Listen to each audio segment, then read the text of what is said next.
চিহ্নিত আওয়ামী লীগ যারা দুর্বৃত্তপনা করেছিল, যারা ফ্যাসিবাদী সরকারকে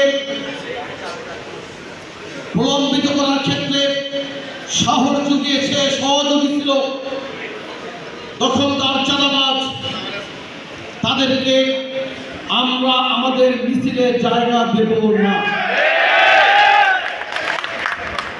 আরেকটি বক্তব্য এসেছে, আমাদের দুঃসময়ে যারা ছিল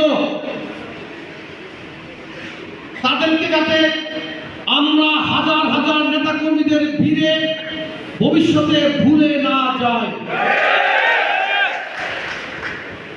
বন্ধুরা আমার, পাশাপাশি আগামী নির্বাচন পর্যন্ত আপনাদের প্রত্যেককে সতর্ক থাকতে হবে, কারণ পরাজিত শক্তি শুধু শেখ হাসিনা পালিয়ে গেছে।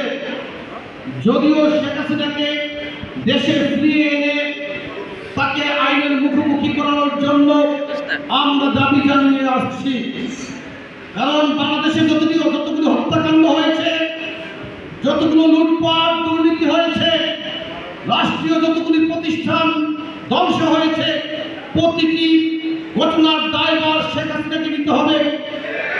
বন্ধুরা আমার, শেখ হাসিনা বিদেশে পালিয়ে গেছে, কিন্তু তার দোসররা বাংলাদেশে রয়েছে। তারা যাতে আপনাদের মধ্যে ঢুকে যেতে না পারে, তারা যাতে আগামী নির্বাচনের আগে কোন রকমের ষড়যন্ত্রের মধ্য দিয়ে নির্বাচনকে বানচাল করতে না পারে, তার জন্য আপনাদেরকে সতর্ক থাকতে হবে।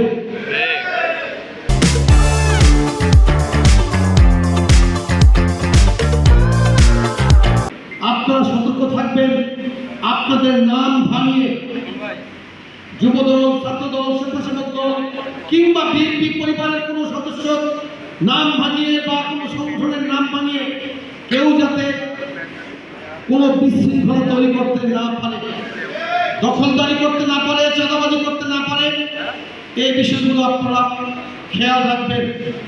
পাশাপাশি এই কর্মী সভার পাশাপাশি আমরা আরেকটি কাজ করছি, সেটা হচ্ছে লিফলেট সহকারে আমরা গণসংযোগের কর্মসূচি গ্রহণ করেছি। ইতিমধ্যে বিভিন্ন জেলা উপজেলাগুলোতে গিয়ে আমরা গণসংযোগ করেছি।